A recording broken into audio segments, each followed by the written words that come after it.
Good morning students, मैं P S Kushwaha, lecturer mechanical engineering department ईवेट polytechnic Lucknow, आप सभी का फिर से एक बार इस चैनल पर स्वागत करता हूं। आज का lecture number 3 is a very important lecture और इस लेक्चर में आज हम लोग पढ़ने वाले हैं stress and strain curve. Stress and strain curve. So जो हमारी सीरीज चल रही है स्ट्रेस एंड स्ट्रेन का, इसका आज होगा लेक्चर नंबर 3 और आज का टॉपिक हमारा होगा स्ट्रेस एंड स्ट्रेन कर्व। इस स्ट्रक्चरल मैकेनिक्स की लैब में या एमओएस की लैब में, एसओएम की लैब में एक मशीन होती है यूनिवर्सल टेस्टिंग मशीन।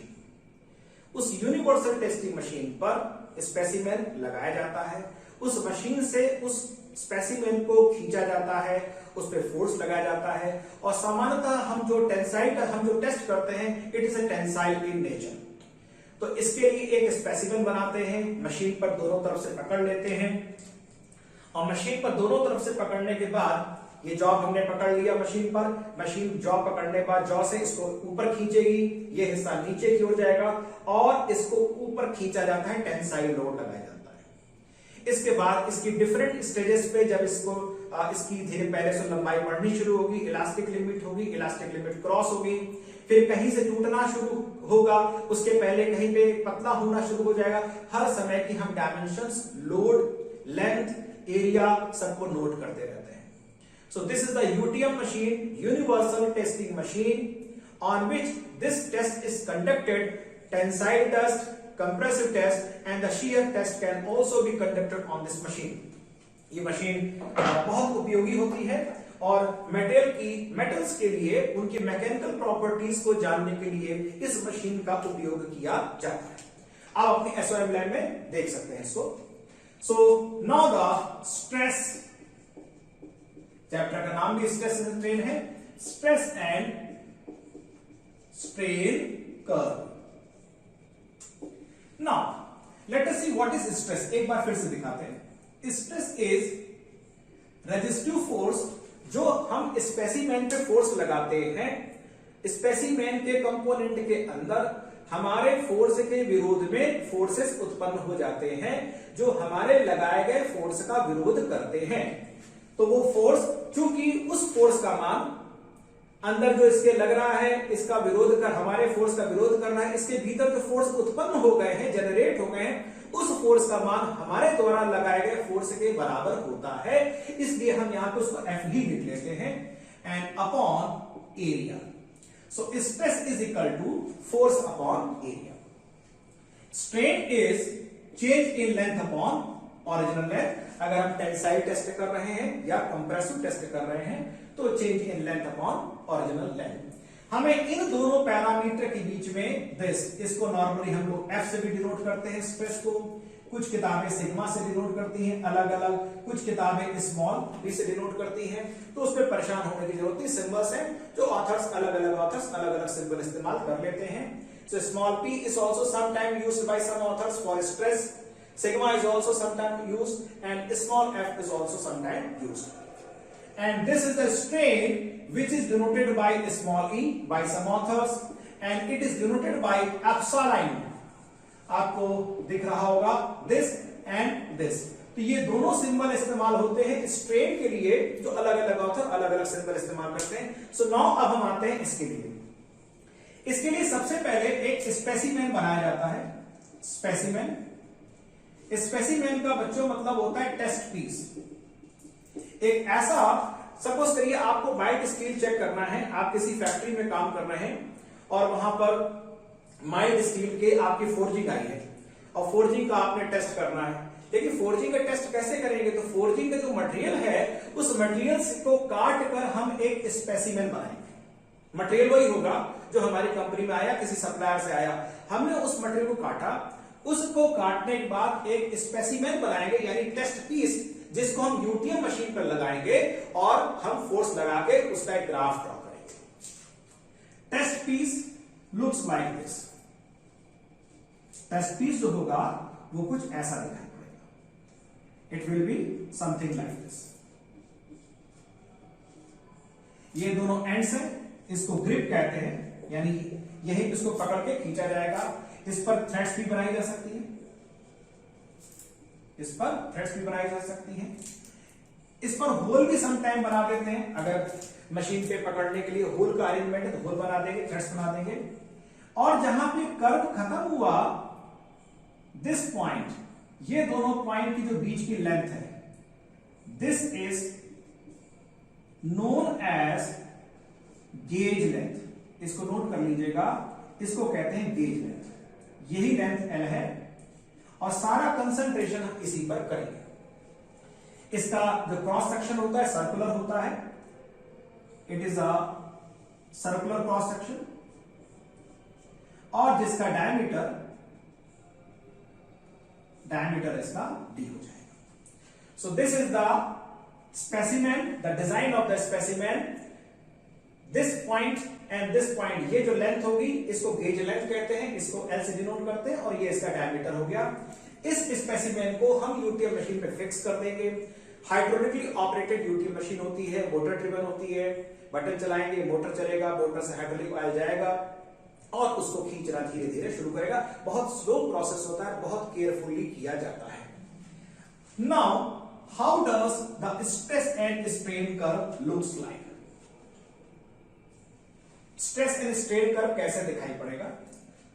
सो ये तो हो गया स्ट्रेस यहां पर, और ये हो गया स्ट्रेन। देखिए, जब इसको हम खींचना शुरू करेंगे, इस ओर फोर्स लगेगा और इस ओर जब फोर्स लगेगा, तो पहले तो जब इस पे स्ट्रेस पैदा होगा, फोर्स लगाएंगे तो स्ट्रेस पैदा होगा, इसका विरोध करना शुरू करेगा।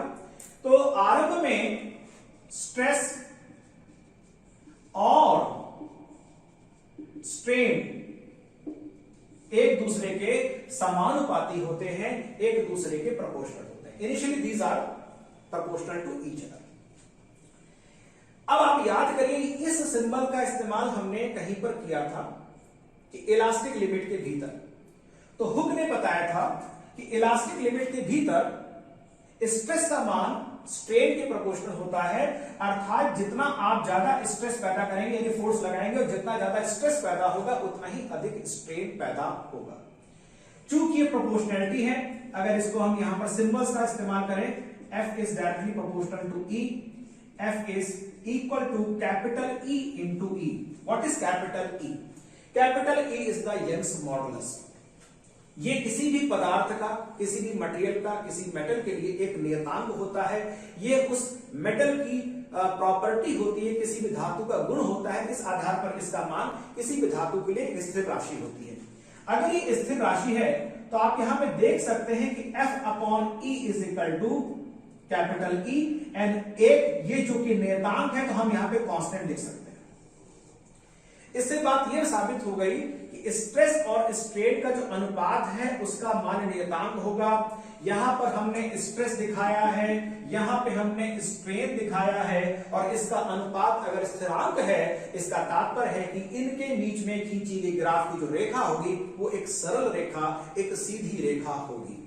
तो let us draw the line. हम इसकी लाइन ड्रॉ, इसको O मान लेते हैं, ये ओरिजिन है, एंड दिस इज दिस। ये एक सीधी रेखा हो गई। से दिस इज पॉइंट ए। तो O से लेकर A तक स्ट्रेस का मान स्ट्रेन के प्रोपोर्शनल है, इनका अनुपात एक नियतांक है, इसलिए O से लेकर A तक की रेखा एक सीधी रेखा होती है। लेकिन हमने यह भी पढ़ा था कि जो इलास्टिक लिमिट होती है, इलास्टिक लिमिट के भीतर अगर फोर्स लगाकर हटा ले रहे हैं तो स्पेसिमेन की लंबाई में, उसके स्वरूप में, शेप में आया हुआ परिवर्तन वापस हो जाता है। लेकिन अगर इलास्टिक लिमिट क्रॉस कर ली तो परिवर्तन फिर वापस नहीं आता है। तो अभी तो सारा मामला इलास्टिक लिमिट के भीतर है, यानी अगर हम यहां पर A पर जो फोर्स है वो विड्रॉ कर लेंगे तो वापस वो अपनी जगह पर आ जाएगा, उसकी लंबाई में जो वृद्धि होगी वापस खत्म हो जाएगी। लेकिन अभी इलास्टिक लिमिट खत्म नहीं हुई है, यानी कि O से लेके A तक। सो दिस OA, आपने इसका अगर फिगर बना लिया हो तो इसको रख कर देते हैं स्पेसिमेन का फिगर। अब इसकी जरूरत यहां पर नहीं है। की जो जगह है OA, इसको कहते हैं प्रोपोर्शनल लिमिट, प्रोपोर्शनल लिमिट, समानुपाती की सीमा। समानुपाती क्या है? स्ट्रेस और स्ट्रेन एक दूसरे के प्रोपोर्शनल हैं, अर्थात इसी दौरान the famous Hooke's law is obeyed. इसी दौरान हुक के नियम यानी O से लेके A तक हुक के नियम का अनुपालन होता है, क्योंकि A पॉइंट तक प्रोपोर्शनल लिमिट है, यानी यह दोनों मान एक दूसरे के समानुपाती हैं। इसके बाद ये समानुपाती नहीं रहते, और अगर समानुपाती नहीं रहते तो फिर इनके बीच की रेखा सरल रेखा स्ट्रेट लाइन नहीं रहेगी। देखिए क्या होता है, A पॉइंट के बाद भी आप स्ट्रेस लगाते जा रहे हैं, फोर्स लगाते जा रहे हैं, स्ट्रेस बढ़ता जा रहा है, और ये थोड़ा सा ग्राफ कर्व होना शुरू होता है, स्लाइड, थोड़ा सा ग्राफ कर्व हो गया। So this is point A जो पहले मिला था, and this is point B। So this is point B। A के बाद ग्राफ थोड़ा सा कर्व हुआ, और this is point B। B की खास बात क्या है? OB ये इलास्टिक लिमिट के भीतर है, प्रत्यास्था सीमा के भीतर है, and OB is the elastic limit. B पर प्रत्यास्थता की सीमा समाप्त हो गई, इलास्टिक लिमिट खत्म हो गई, लेकिन B पॉइंट पर भी अगर आप फोर्स को लोड जो लगाया है स्पेसिमेन पे फोर्स हटा लेंगे, वो वापस अपनी पुरानी अवस्था में आ जाएगा, क्योंकि अभी वो प्रत्यास्थता सीमा के भीतर है। तो याद करिए हुक ने क्या कहा था? हुक ने कहा था प्रत्यास्थता सीमा के भीतर, और याद करिए उसको मैंने अंडरलाइन किया था इन्वर्टेड कॉमास में, प्रत्यास्थता सीमा के भीतर स्ट्रेस और स्ट्रेन का मान समानुपाती होता है। तो हो तो गया O से लेकर B तक की प्रत्यास्थता सीमा है, और O से लेकर A तक हुक्स लॉ यानी प्रोपोर्शनल लिमिट उसके भीतर आ गया। इसके बाद ग्राफ का थोड़ी सी शक्ल बदलती है, लेट अस सी कैसे शक्ल बदलती है। And this comes out to be something like this. ये थोड़ा सा और ऊपर जाएगा, पॉइंट C, और उसके बाद यहां पर आएगा थोड़ा सा point D। It is point C and it is point D। अब हम C और D पर आते हैं। C is known as upper yield point. C is known as upper yield point, and D is known as lower yield point.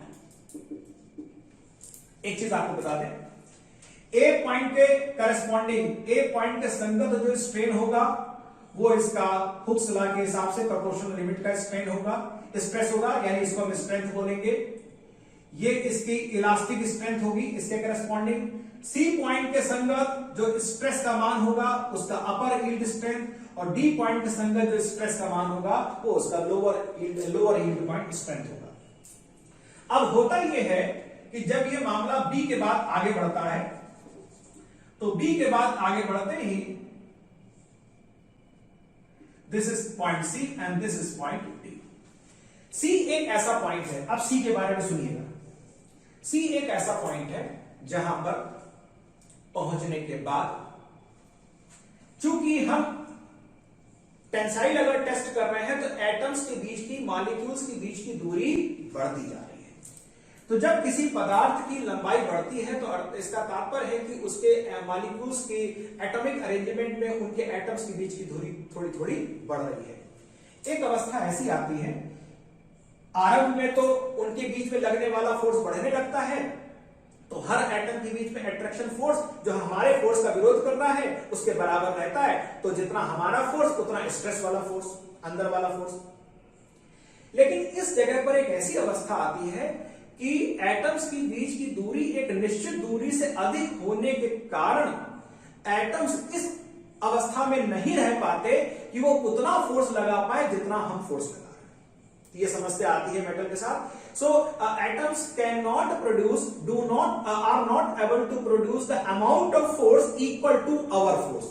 यानी अगर वो हमारे उनके बीच की दूरी इतनी बढ़ जाती है कि हमारे फोर्स का वो विरोध करने में बहुत ज्यादा असक्षम नहीं होते, तो हमारा फोर्स तो बाहर का उतना ही लग रहा है, लेकिन ये हमारा फोर्स है, हम इसको थोड़ी देर के लिए कैपिटल P मान लेते हैं, ये एक्सटर्नल फोर्स है और ये रेजिस्टिव फोर्स है। आरंभ की अवस्था में O से लेकर B तक एक्सटर्नल फोर्स का ही बराबर इंटरनल फोर्सेस लगते थे, and this is cross sectional area.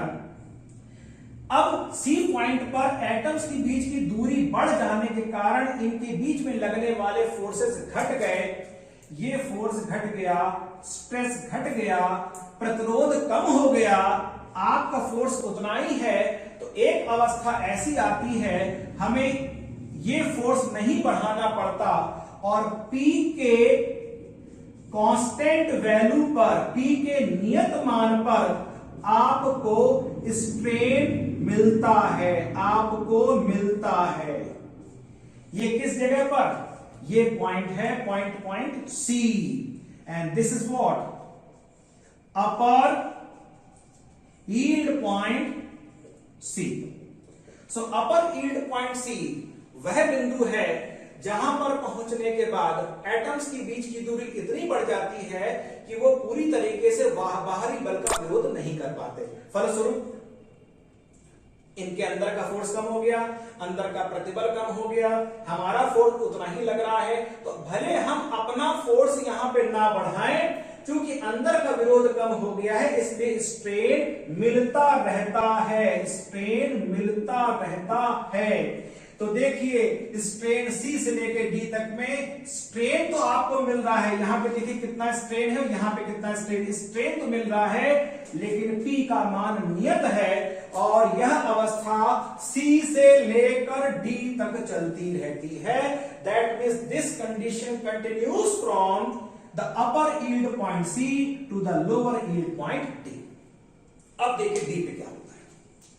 D पर एक नई कहानी होती है और उसको कहते हैं, इसको नोट कर लीजिएगा, D पर जो कि लोअर यील्ड पॉइंट है, D पर जितने भी डिसलोकेशंस होते हैं, देखिए मेटल में हम जानते हैं कि चाहे वो BCC हो, FCC हो, एटॉमिक अरेंजमेंट होता है। और आप लोग को ये इंजीनियरिंग मटेरियल में, मैकेनिकल के बच्चे इंजीनियरिंग मटेरियल में, सिविल के बच्चों ने फिजिक्स में, साइंस में, आपने केमिस्ट्री में कहीं पढ़ रखा होगा कि BCC body centre cubic, FCC face centred cubic structure जो होता है, कोने कोने पैटर्न्स होते हैं।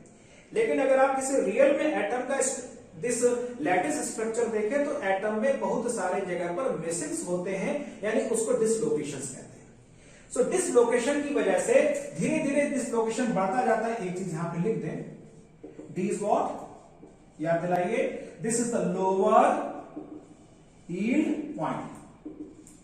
तो लोअर यील्ड पॉइंट पे आते आते जो डिसलोकेशंस के कारण एटम्स के बीच की दूरी थोड़ी सी कम हो जाती है और इस जगह पर उसी P के मान पर स्ट्रेन का बढ़ना रुक जाता है। सो D पर क्या होने लगती है?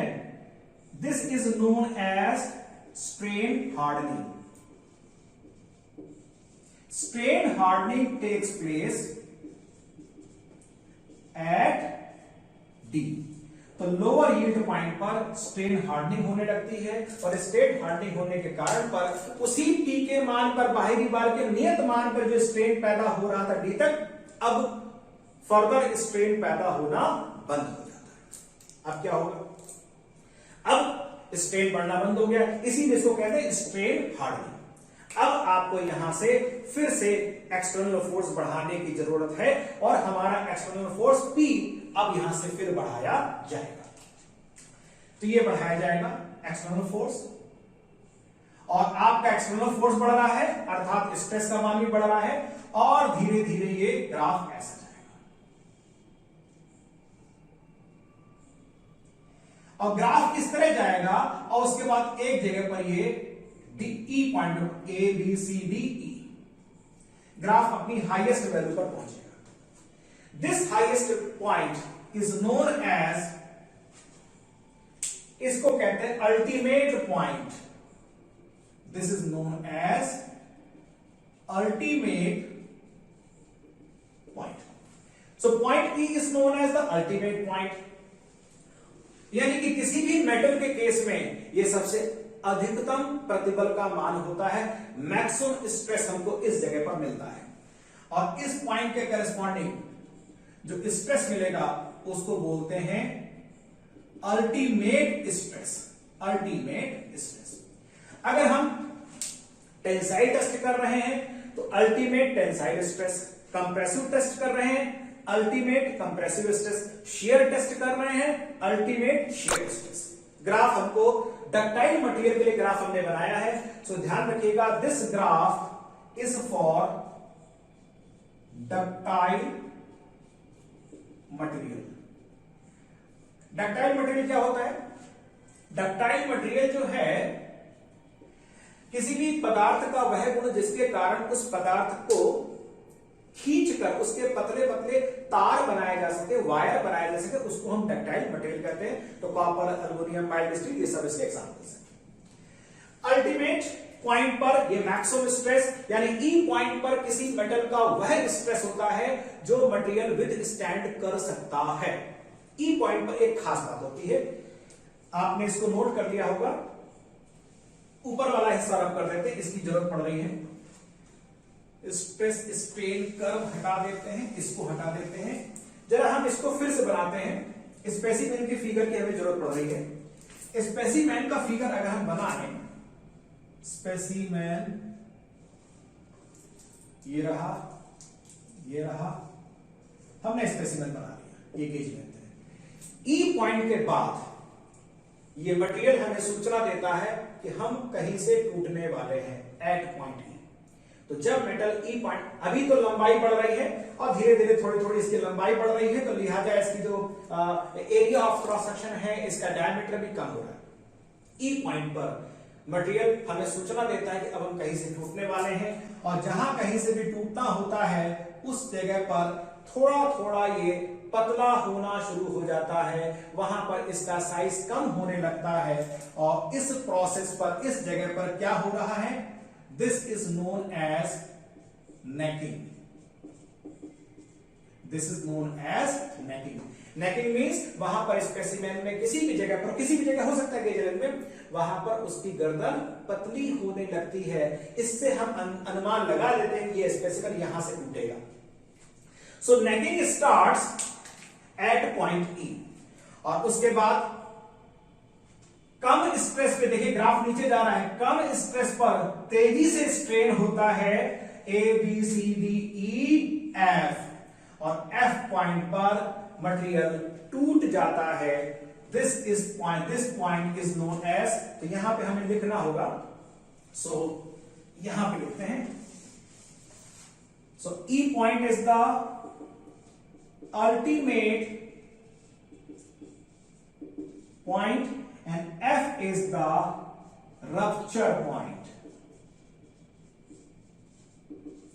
इसके कई नाम हैं, फ्रैक्चर पॉइंट, या एक नाम और बहुत कॉमन नाम ब्रेकिंग पॉइंट। ये इस जगह पर स्पेसिमेन फाइनली टूट जाएगा। इस स्पेसिमेन के यहां पर दो हिस्से हो जाएंगे, क्योंकि आप इधर को फोर्स लगा रहे थे, ये दो हिस्से हो जाएंगे और आपका टेस्ट कंप्लीट हो गया। So this graph is for the ductile material. Example क्या है? Mild steel, copper, aluminium, all these are the ductile material, उनके लिए ग्राफ हो गया। So O A is the proportional limit, O B is the elastic limit, C is the upper yield point, D is the lower yield point, E is the ultimate point, and F is the fracture point of the graph. Now इस graph में हम लोग अब ये देखते हैं कि rapture point या फ्रैक्चर पॉइंट, तो हमने बात समझ में आ गई हमको। अब इस ग्राफ में का अगर टोटल एरिया निकाल लिया जाए, बड़ी इंपॉर्टेंट बात है, और ये मैं एक इंटरव्यू मेरे सामने हो रहा था ड्यूरिंग द कैंपस इंटरव्यू। सो एक इंटरव्यूअर ने एक बच्चे से सवाल पूछा था, और किताबों भी है, तो ये आपको जानकारी होनी चाहिए। थोड़ा सा हम इस एक्स एक्सिस को आगे बढ़ा लेते हैं। अगर ये एफ पॉइंट है, अगर हम F पॉइंट से x एक्सिस पे परपेंडिकुलर डाल दें, बहुत ध्यान से देखिएगा, हमने फ्रैक्चर पॉइंट से x एक्सिस यानी कि स्ट्रेन वाली एक्सिस पर एक परपेंडिकुलर डाल दिया। दिस कंप्लीट एरिया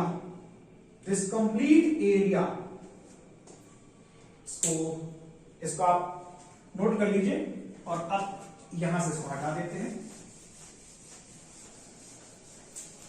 इसको भी हटा देते हैं।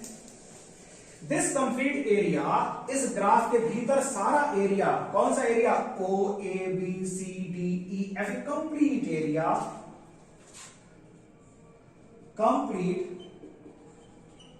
एरिया, किसके बीच में? O A B C D E F, एक नाम इसको दे देते हैं से J,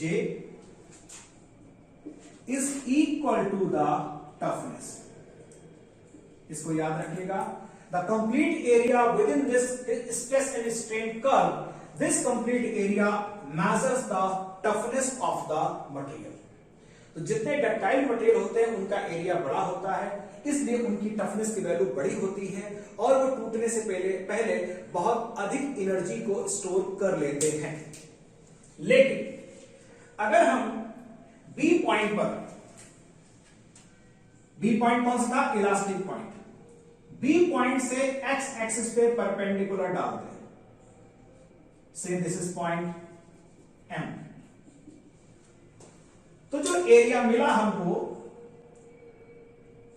area O A B M, this measures the resilience,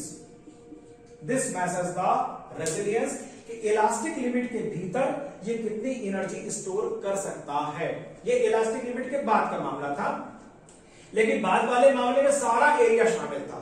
तो complete area measures the toughness and this area O A B, elastic limit से परपेंडिकुलर डाला, this area measures the resilience. तो हम यहां पर इसको लिख लेते हैं, दिस एरिया इज रेजिलियंस, जबकि this complete area measures the toughness. यानी कि कंप्लीट एरिया में टफनेस होता है और ओ से लेकर इलास्टिक लिमिट तक के जो एरिया है ये किसी भी मेटल की रेजिलियंस प्रॉपर्टी बताता है। अगले चैप्टर्स में रेजिलियंस को हम डिस्कस करेंगे, डिटेल में डिस्कस वहां पर हम लोग करेंगे। यहां पर एक बात मैं आपको बताना चाह रहा हूं, समटाइम एक वर्ड इस्तेमाल होता है इंजीनियरिंग कर्व और ट्रू कर्व। इस बात को समझिएगा, ये आपसे जरूर पूछा जाएगा कहीं ना कहीं। इसको रब कर देते हैं, इंजीनियरिंग कर्व क्या है और ट्रू कर्व क्या है। देखिए वापस स्पेसिमेन में आते हैं। सपोज करिए शुरू में स्पेसिमेन, आरंभ में जब आपने टेस्ट शुरू किया, आप केवल गेज लेंथ बनाते हैं। शुरू में गेज लेंथ L थी, ये एरिया या डायमीटर कह लें, डायमीटर से एरिया निकल आएगा, तो ये वैल्यू A है, A is equal to pi by 4 d square. अब जैसे जैसे इसको आप खींच रहे हैं वैसे वैसे क्या होगा, इसकी लंबाई बढ़ती जाएगी। लेकिन अगर लंबाई बढ़ी थी, पॉइजन रेशियो के हिसाब से आपने पढ़ा था, अगर लॉन्गिट्यूडनल स्ट्रेन हो रहा है तो लैटरल स्ट्रेन भी होगा। इसका मतलब कि इसका डायमीटर कम होता जाएगा। तो ये पूरी प्रक्रिया के दौरान, पूरे ग्राफ के दौरान धीरे धीरे लंबाई बढ़ेगी और धीरे धीरे थिकनेस कम होगी। लेकिन हम जिस जगह जितने भी कैलकुलेशन करेंगे, हम इस जगह का स्ट्रेस निकालें, यहां का स्ट्रेस निकालें, सी पॉइंट का स्ट्रेस निकालें, बी पॉइंट का स्ट्रेस निकालें, यहां का स्ट्रेस निकालें, हर जगह पर जहां जहां भी हम जो स्ट्रेस निकालेंगे वो स्ट्रेस हमारा होगा force upon area, and this area A is what, this is initial area. ये समझिएगा, हमने इस पूरी कैलकुलेशन में जो एरिया इस्तेमाल कर रहे हैं वो एरिया जो होगा इस स्पेसिमेन का आरंभ का एरिया होगा, आरंभ का काट क्षेत्रफल, आरंभ का काट का क्षेत्रफल होगा। देयरफॉर इस पूरे ग्राफ को हम इंजीनियरिंग कर्व कहते हैं। सो used in engineering stress strain curve, इसको इंजीनियरिंग स्ट्रेस स्ट्रेन कर्व या इंजीनियरिंग कर्व, यानी कि जो हम ग्राफ पढ़ा आपने उसमें आपने इसका आरंभ का एरिया इस्तेमाल करा। भले थोड़ा थोड़ा एरिया कम होता जा रहा है, थिकनेस कम होती जा रही है, फिर भी हर जगह कैलकुलेशन में एरिया जहां इस्तेमाल करेंगे शुरू वाला एरिया इस्तेमाल करेंगे। इसके आधार पर जो आपको ग्राफ मिला वो ऐसा आपको दिखाई पड़ रहा है। इस ग्राफ को हम इंजीनियरिंग स्ट्रेस स्ट्रेन कर्व कहते हैं। लेकिन एक और कर्व है, true curve. True curve, true curve में क्या होगा, जैसे जैसे इसको आप खींचेंगे वैसे वैसे उसका एरिया कम होता जाएगा, थिकनेस कम होती जाएगी। तो किसी भी जगह पर अगर आप स्ट्रेस निकालेंगे तो फोर्स तो चलिए वही हो गया, लेकिन एरिया जो होगा वो क्या होगा, this is true area and this is what, initial area. तो अगर आपने पूरे कैलकुलेशन में हर जगह पर इनिशियल एरिया इस्तेमाल किया है तो आपको जो स्ट्रेस मिलेगा इट इज इंजीनियरिंग स्ट्रेस। और आप कैलकुलेशन के दौरान किसी भी समय पर हर जगह पर आप नया एरिया निकाल लीजिए, मेजरमेंट कर लीजिए और डायमीटर कैलकुलेट कर लीजिए कि पतला होने के बाद अब कितना डायमीटर है, उसके बाद एरिया निकाल लीजिए। So this is known as, ये जो वैल्यू यहां पर एफ आएगी इसको बोलेंगे ट्रू स्ट्रेस। इसके आधार पे भी ग्राफ बनता है, इसके आधार पे तो आपने देख लिया। So this is known as engineering curve, ये इंजीनियरिंग स्ट्रेस है। अगर आप किसी भी समय पर एक्चुअल एरिया मेजर करें, उसके आधार पर आप स्ट्रेस कैलकुलेट करें तो वो ट्रू स्ट्रेस आ जाएगा। फिर भी अब सवाल ये उठता है कि हर जगह तो यही पढ़ा जाता है, ये तो पढ़ा ही नहीं आता। और आपको यही बता दें कि यूज भी आपने इंजीनियरिंग में इसी को करना है, इसका इस्तेमाल भी नहीं होता। तो अब हम ये बात जानेंगे कि इसका इस्तेमाल ज्यादातर क्यों नहीं होता है। सो लेट अस सी, होता क्या है कि आरंभ के समय यानी ओ से लेकर ए तक, बी तक, ये ग्राफ का जो बिहेवियर है लगभग दोनों का, इंजीनियरिंग का और ट्रू का, ट्रू कर्व इंजीनियरिंग का दोनों का शक्ल एक जैसी आती, लगभग दोनों ओवरलैप करते हैं। मैं ग्रीन पेन से बना रहा हूं, ये गया इसी के ऊपर गया और उसके बाद ये कहीं पर यहां पे कहीं जाके ये, तो आप देख सकते हैं कि ओ से लेकर ए तक में ग्राफ दोनों ओवरलैप कर रहे हैं। उसके बाद ऊपर जाने पर इनके स्ट्रेस की वैल्यू इसकी बढ़ रही है। क्यों स्ट्रेस की वैल्यू बढ़ रही है, आप देख सकते हैं कि जो एक्चुअल एरिया है, किसी समय का वास्तविक क्षेत्रफल है, उसका मान कम है क्योंकि पतला होता जा रहा है, इसलिए स्ट्रेस का मान अधिक हो रहा है। इसलिए ये वाला स्ट्रेस वाला जो वैल्यू है, किसी भी स्ट्रेन पर स्ट्रेस की वैल्यू आपको अधिक दिखाई पड़ रही है। चूंकि ये दोनों, ग्रीन वाला मैंने बनाया है ट्रू और जो ब्लैक से बना है वो इंजीनियरिंग वाला है, ओ से लेकर बी तक, इलास्टिक लिमिट तक दोनों ग्राफ एक ही जगह पर हैं। और जितने भी आप कंपोनेंट की डिजाइन करेंगे, चाहे वो ब्रिज डिजाइन करें, मशीन कंपोनेंट डिजाइन करें, ऑटोमोबाइल कंपोनेंट डिजाइन करें, कार का फ्रेम स्ट्रक्चर डिजाइन करें, कैम शाफ्ट डिजाइन करें, जितने भी कंपोनेंट आप डिजाइन करते हैं उन सब की वैल्यू जो हम कंसीडर करते हैं बी के भीतर ही स्ट्रेस उसमें डेवलप होते हैं। चूंकि कंसिडरेशन के जो स्ट्रेस हम यूज करते हैं उनकी वैल्यू बी पॉइंट से भी काफी नीचे की होती है फैक्टर ऑफ सेफ्टी के कारण, इसलिए इंजीनियरिंग कर्व ही हम इस्तेमाल करते हैं, उसी से हमारा सारा पर्पस सॉल्व हो जाता है। सो this is about the this ductile material और डक्टाइल मटेरियल का स्ट्रेस स्ट्रेन कर्व। और अब हम लोग पढ़ेंगे stress strain curve for the brittle material.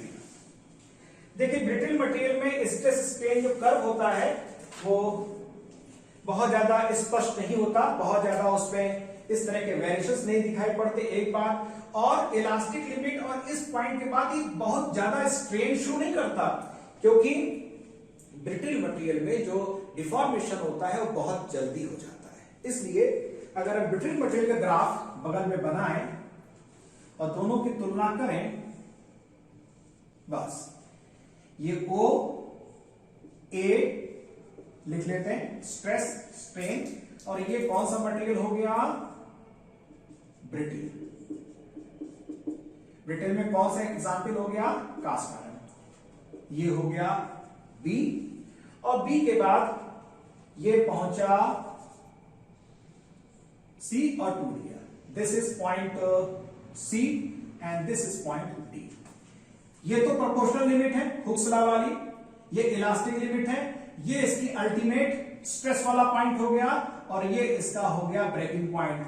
अब आप ध्यान से एक बात देखिए कि यहां पर इलास्टिक लिमिट और फ्रैक्चर होने के बीच में स्ट्रेन की एक बड़ी वैल्यू है, यानी पदार्थ ने टूटने से पहले अपनी लंबाई में, अपने आकार में काफी परिवर्तन दिखाया, जिससे आपको पहले से पता लगे। यहां पे देखिए ये इलास्टिक लिमिट है और यहां पे टूट गया। इस स्पेसिमेन में बहुत ज्यादा उसकी लंबाई में परिवर्तन नहीं हुआ और ये आसानी से टूट गया। इसलिए ब्रिटल मटेरियल, इंजीनियरिंग में ब्रिटल मेटल का इस्तेमाल जहां पे किया जाता है तो कंप्रेशन अगर आपको ज्यादा चाहिए, क्योंकि कंप्रेशन में ब्रिटल मेटल बहुत स्ट्रॉन्ग बिहेवियर शो करता है। सो ब्रिटल मटेरियल में बाकी वो चीजें सेम रह जाएंगी। ये रेजिलियंस हो जाएगा, टोटल एरिया, टफनेस हो जाएगा, लेकिन आप देख सकते हैं कि इसकी टफनेस की वैल्यू कम है, यानी ये जल्दी टूट जाएगा, कम एनर्जी अब्सॉर्ब करेगा और टूटने से पहले सूचना नहीं देगा। ये वाला स्पेसिमेन क्या था? ई पॉइंट पे वो गर्दन पतली होनी शुरू हो गई थी, इसमें पता ही नहीं लगेगा, कट से टूट जाएगा। देयरफॉर इसमें यील्डिंग कम होती है, इसकी लंबाई कम बढ़ती है, उसमें यील्डिंग अधिक होती है, उसकी लंबाई अधिक बढ़ती है। लेकिन कुछ ऐसे मटेरियल भी होते हैं, आपको बताएं, कुछ ऐसे मटेरियल भी होते हैं जिन मटेरियल में यील्ड पॉइंट या इलास्टिक पॉइंट बहुत ज्यादा क्लियरली मेंशन नहीं होते। हम उनको ग्राफ को देखकर बहुत आसानी से या उनको लोकेट नहीं कर पाते। एक ऐसा फिगर बनाते हैं, and this figure is here in my book, something like this. ये स्ट्रेस हो गया, ये स्ट्रेन हो गया। अब हम इसमें कहां पर ए खोजें, कहां पे बी खोजें, कहां सी खोजें, कहां डी खोजें, लेकिन डिजाइनिंग तो होनी है। तो ऐसे केस में इसका एक तरीका है, ये ग्राफ इस तरह के जब मटेरियल मिले जिसमें आपको elastic limit, Hooke's limit, yield point C D clearly दिख ना रहे हो ग्राफ में, तो आपने करना यह है, सबसे पहले जहां पे ग्राफ शुरू हुआ वहां से इस कर्व के ऊपर एक टेंजेंट डाल दीजिए, ओ पॉइंट से इस कर्व के ऊपर यहीं से एक स्पर्श रेखा खींच दीजिए। तो हमने ओ से यहां पर एक स्पर्श रेखा खींच दी। चलिए, नॉर्मली जो इसकी डिजाइनिंग पार्ट होता है, उस डिजाइन पार्ट में जो स्ट्रेन है, कुल लंबाई का स्पेसिमेन आपने लिया था, स्पेसिमेन की इसकी गेज लेंथ है, कुल लंबाई का अगर 0.1% लंबाई बढ़े, समटाइम 0.15, समटाइम 0.2% इसकी लंबाई बढ़े, तो स्ट्रेन की वैल्यू सपोज करिए ये वाली वैल्यू है 0.2%। कैसे आएगा? 0.2 का मतलब delta L upon L into 100 is equal to 0.2%। ये वैल्यू जहां पर आए 0.2%, हालांकि स्ट्रेन है, स्ट्रेन को हमने यहां पे परसेंट में अगर दिखा दें तो परसेंट कैसे आएगा? Change in length upon original length into 100 is equal to 0.2%। Suppose करिए नॉर्मली 0.2% पे स्ट्रेंथ हम लोग निकाल लेते हैं, तो 0.2% को पहले आप कट करिए। कट करने के बाद ये जो आपने टेंजेंट ड्रॉ किया था, इसके पैरेलल यहां से एक लाइन ड्रॉ कर दीजिए। ये इस लाइन ने इस कर्व को जहां पर काटा, यहां से स्ट्रेस के ऊपर आप परपेंडिकुलर डाल दीजिए। इस जगह के स्ट्रेस को हम डिजाइन में इस्तेमाल कर लेंगे, and this is known as proof stress. ये नॉर्मली हम उन मटेरियल के लिए इस्तेमाल कर लेते हैं जिनमें yield point, Hooke's proportional limit, C D clearly mention नहीं होता ग्राफ पर, हम नहीं देख पाते। तो नॉर्मली डिजाइनर्स क्या कहते हैं, सम टाइम 0.1% या मेजॉरिटी ऑफ केसेस में 0.2% का स्ट्रेन जहां पर हमको मिल रहा है, वहां से इसको कट करके इस वैल्यू को हम कंसीडर कर लेते हैं, and this stress is known as proof stress. लेकिन ये कैसे पता लगेगा कि ये 0.2% वाला है? तो हम कहेंगे 0.2% प्रूफ स्ट्रेस। प्रूफ स्ट्रेस, यानी 0.2% स्ट्रेस पर ये हमने 0.2% स्ट्रेन पर हमने प्रूफ स्ट्रेस निकाला। सो ये बातें हम लोगों ने पढ़ी। अब यहां पर अल्टीमेट स्ट्रेंथ हो गया, रप्चर हो गया एंड वर्किंग स्ट्रेस, इसी ग्राफ पे रहते हैं। इस ग्राफ की हमें बार बार जरूरत पड़ेगी। वर्किंग स्ट्रेस क्या है? रेजिलियंस को थोड़ा सा यहां पे हटा लेते हैं, जगह बन जाएगी, आप क्लियरली दिखाई पड़ेगा। देखिए ओ से लेके ए तक प्रोपोर्शनल लिमिट है, ओ से लेके बी तक इलास्टिक लिमिट है, लेकिन हम कभी भी मटेरियल पर जो लोड लगाते हैं इलास्टिक लिमिट तक तो पहुंचते ही नहीं है, और बल्कि इलास्टिक लिमिट से बहुत हम नीचे रख कर लोड लगाते हैं। We do not want never to reach the elastic limit. तो किसी भी कारण से अगर हमारा स्पेसिमेन पर लोड इलास्टिक लिमिट को क्रॉस कर गया तो मटेरियल पर परमानेंट इलॉन्गेशन आ जाएगा। एक बात यहां पर है, इसको जरा बता दें। This is known as elastic region and this is known as plastic region। अब ये इलास्टिक और प्लास्टिक क्या है? यानी O से लेकर B तक इलास्टिसिटी थी, इलास्टिक लिमिट के भीतर था, this is known as elastic region. इसके बाद ये परमानेंट डिफॉर्मेशन की ओर जा रहा है। इसके बाद जो भी इसमें विरूपण उत्पन्न होगा वो स्थायी होगा, लोड हटाने पर भी वापस नहीं आएगा। इसलिए उस स्टेट को कहते हैं, वो मेटल है, धातु है, लेकिन उस स्टेट को कहते हैं प्लास्टिक रीजन। यहां प्लास्टिक का मतलब बेटे प्लास्टिक वाली कुर्सी नहीं है, ये एक अवस्था है। और अगर वर्ड प्लास्टिक लगे, धातु है, लोहा है, आयरन, कॉपर वगैरह है, एल्युमिनियम है, प्लास्टिक का मतलब अब इसकी जो विरूपण आया है, डिफॉर्मेशन आया है, वो परमानेंट है, फोर्स हटाने पर भी वापस नहीं जाएगा। It is the plastic region. तो बात ये चल रही थी वर्किंग स्ट्रेस। हम जितना भी लोड लगाएंगे वो स्ट्रेस इतना होगा कि कभी भी वो बी तक ना पहुंचे, बल्कि इससे भी यहीं तक रहे, समथिंग लाइक दिस, बहुत इसके भीतर रहे। या ये तो यहां पर जो स्ट्रेस होगा, इस स्ट्रेस को हम बोलेंगे वर्किंग स्ट्रेस। यानी हम उस पर डिजाइन ऐसा करेंगे कि उस पर जो स्ट्रेस डेवलप हो इसके बहुत अंदर हो, इससे ज्यादा स्ट्रेस उस पर डेवलप ना हो। This is our working stress means उस पर स्पेसिमेन पे जिसको हमने डिजाइन किया, इससे ज्यादा उस कंपोनेंट पे स्ट्रेस आए ही ना, इसको वर्किंग स्ट्रेस कहते हैं। तो यहां से एक वर्किंग स्ट्रेस के बाद एक नया टर्म आएगा, फैक्टर ऑफ सेफ्टी। इसका डिजाइन में बहुत इस्तेमाल होता है, और चाहे वो सिविल के बच्चे हो, मैकेनिकल के बच्चे, फैक्टर ऑफ सेफ्टी हमेशा आपने यूज करना है। Factor of safety is the ultimate stress, इस जगह का स्ट्रेस, ई पॉइंट का ultimate stress upon working stress. सो अल्टीमेट स्ट्रेस और वर्किंग स्ट्रेस का जो अनुपात होता है उसको फैक्टर ऑफ सेफ्टी कहते हैं। And factor of safety is, Hindi में इसको हम कहेंगे, this is the, it is denoted by the letter S. Some time किताबों में इसको FOS भी कहते हैं, सम टाइम किताबों में इसको केवल एस भी डिनोट करते हैं। So factor of safety is a term which is normally, हम लोग इंजीनियरिंग में 6 से 4, 8 का हम लोग फैक्टर ऑफ सेफ्टी लेकर चलते हैं। यानी किसी भी अवस्था में स्पेसिमेन पर जो स्ट्रेस डेवलप हो, वो यील्ड पॉइंट तो छोड़ो, यील्ड पॉइंट के लगभग यहां के आसपास स्ट्रेस होना चाहिए।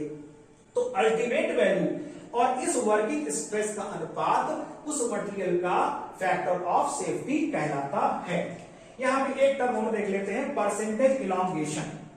तो ये बच्चों ये देखिए परसेंटेज इलॉन्गेशन ही हो गया कि change in length upon original length into 100 is known as percentage elongation. Percentage elongation means प्रतिशत लंबाई वृद्धि, प्रतिशत लंबाई वृद्धि इज द परसेंटेज इलॉन्गेशन।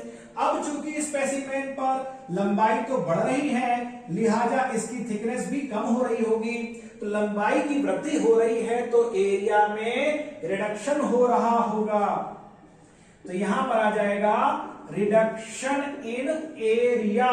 क्षेत्रफल में कितनी कमी आई? तो मान लीजिए क्षेत्रफल में कमी आई delta A upon original area into 100 is the reduction in the area. So in this chapter आपने आज इलास्टिक कांस्टेंट का रिलेशन पढ़ा, डक्टाइल मटेरियल के लिए स्ट्रेस स्ट्रेन कर्व पढ़ा, टफनेस पढ़ा, रेजिलियंस पढ़ा, working stress, factor of safety, ultimate point, percentage elongation, percentage reduction in the area, factor of safety, proof stress पढ़ा। और मुझे लगता है कि अब आपको इसको पढ़ने के बाद किसी भी तरह के इंटरव्यू, किसी भी तरह के इंजीनियरिंग का जो भी आपका वाइवा होगा या डिस्कशंस में आप अच्छी तरह से डिस्कस कर सकते हैं। जो भी आपको कमेंट्स हो वो कमेंट बॉक्स में कहिए, जो आपको नई चीज सीखनी है वो जरूर मुझसे बताइए, और इसको लाइक करिए, शेयर करिए, और बच्चों खुशियां फैलाते रहिए। अपने माँ बाप का ध्यान रखिए, पढ़ाई पे फोकस करिए, समय कम है, एग्जामिनेशन जल्दी आने वाले हैं, और आप बहुत अच्छे से पढ़ाई करिए। And all the best.